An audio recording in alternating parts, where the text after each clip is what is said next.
Greetings, Quester, and welcome to the Quest Report with Matt and Richard. So on this episode of the Quest Report, we're going to be talking about Dark, Darker, Darkest from Queen Games. Yes. This is one that I got from the expo, and it was actually second hand, and actually managed to get the Kickstarter edition. And so somebody had obviously backed it on Kickstarter.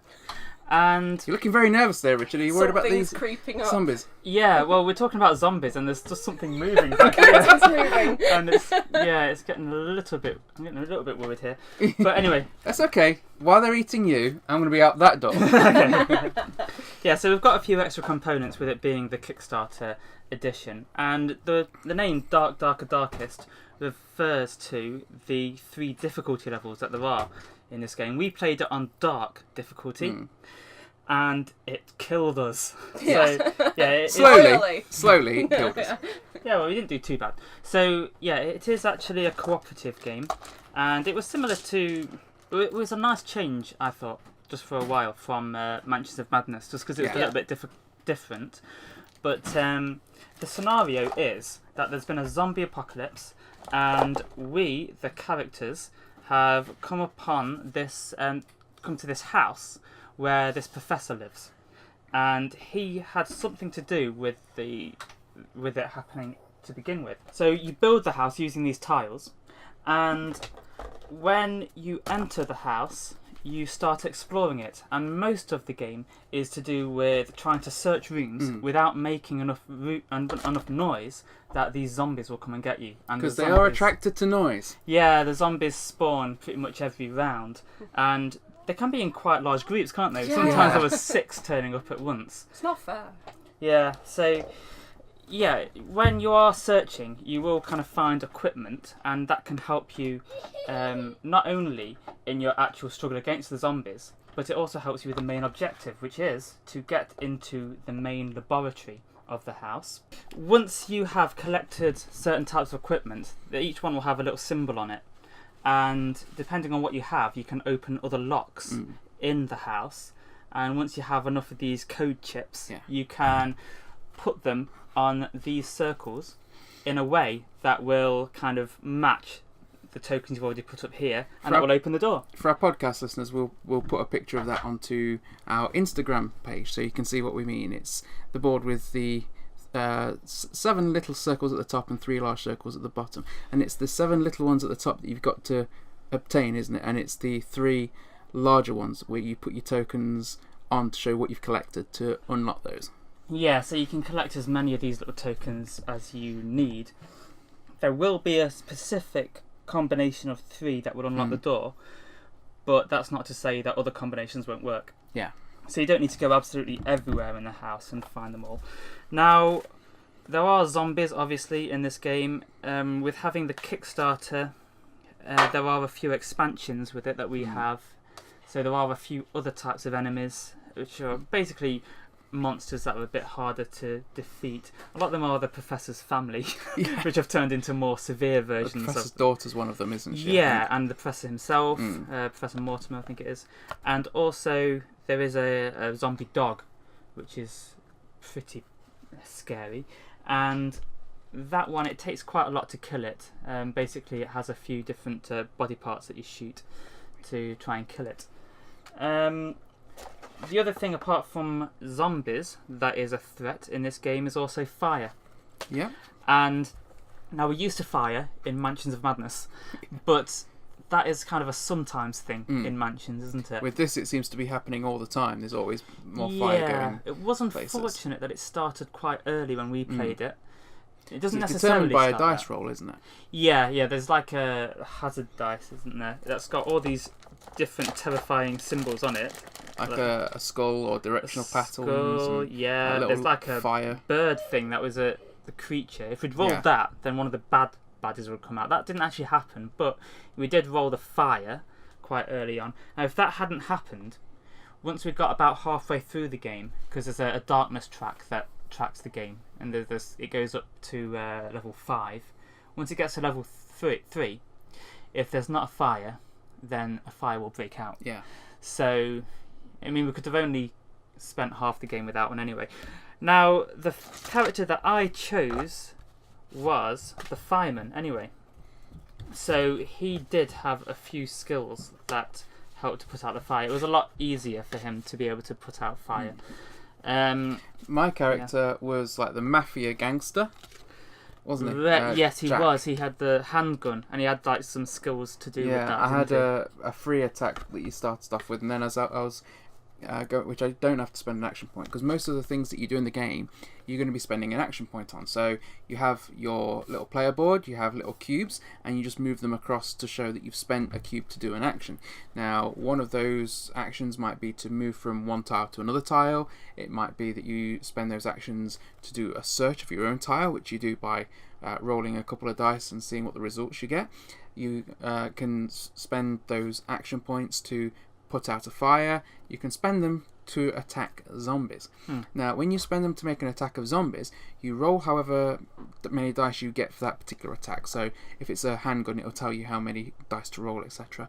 And then you just remove however many successes you get on that dice roll. That's how many zombies you attack. So it's not just one attack on one zombie. It can be multiple zombies. And so they appear in groups, but you attack them in groups as well.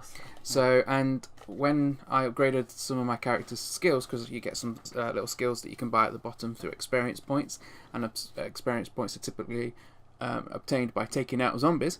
I then spent those on things to improve my character's aim, or to give me an extra dice to roll, and that also meant I could then do better against the zombies. So that was nice. Yeah, so you have these boards that are like the character sheets, don't you? And what you were just talking about, you kind of keep track on it on there, and I liked that aspect of it. It felt shows a bit your more health and RPG everything like. as well, doesn't it? When you're on there. Yeah, you have these little cubes that you send across. So, we had quite a lot of health, didn't we? So we didn't actually lose on health. No. We lost on time, basically, didn't we? We ran out of time. Yeah. So it seems like it is a very hard game, but I quite like that, because I feel like we could play it another time on the same difficulty level and just try and do it this time. Yeah. I have to admit, for me, when we played it, I felt like it was quite a fun dice chucker. I do think there are probably better dice chuckers out there. Yeah. But I do generally like zombie games, and it was what was quite spooky about this as well. When we were playing this, the power went out in the house. Yeah, that did help, actually. That really helped set a bit of a mood for it, so that was pretty cool. I mean, what wasn't so cool was that the power had gone out because one of my kids had flooded the bathroom and there was water pouring through the kitchen ceiling. That was not so cool. But that was a problem for after the game. That was, we still managed to finish the game, albeit in a lot of darkness.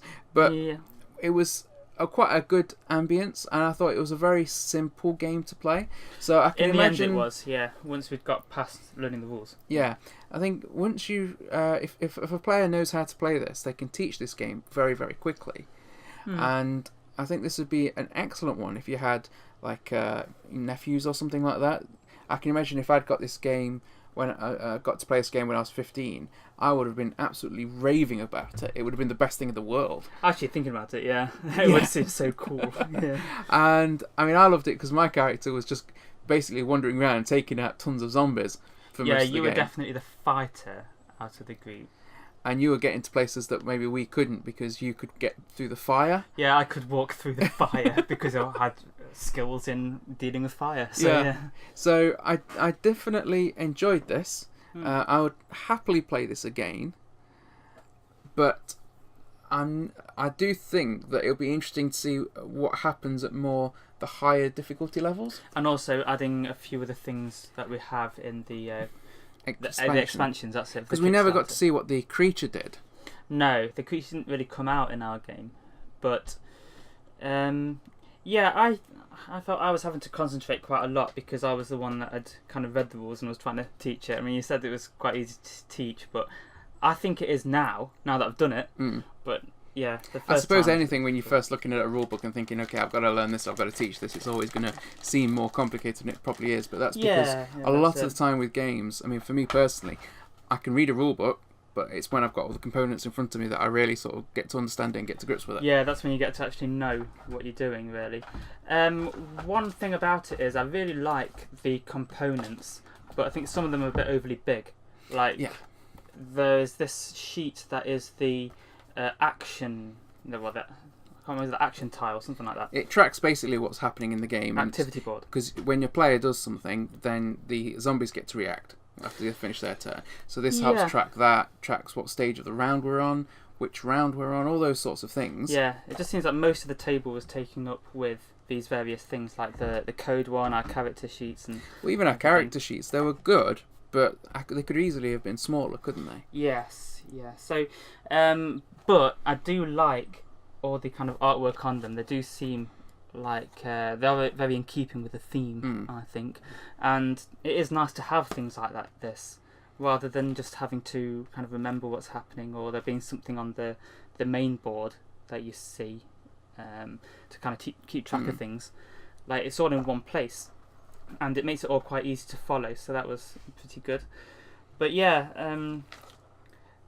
I had some of these extra things within the Kickstarter, like some nicer dice for the enemies dice. Got these like marbly, those see-through dice. Those were really nice. I love the marbled effect on dice. Yeah, or frosted effect on, not in this game, but in general. Yeah, that's it. Yeah, so there was that. Also in the expansions, there are some different minis. So I mean, the minis are quite simple and quite small, but in the expansions there are some that are red, and there are also some that are kind of see-through, and they look pretty cool. And these are for like different types of enemies, and I'd just be interested to see kind of what the different scenarios play like. One thing that I was a little bit disappointed with about this game is that it's always the same scenario. Yeah.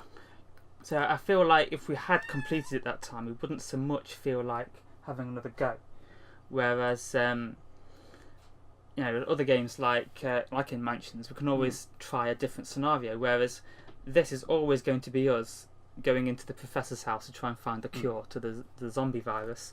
We're just going to tweak the difficulty, add more monsters. Yeah. There is an expansion that has helipads on it as well. That seems pretty cool.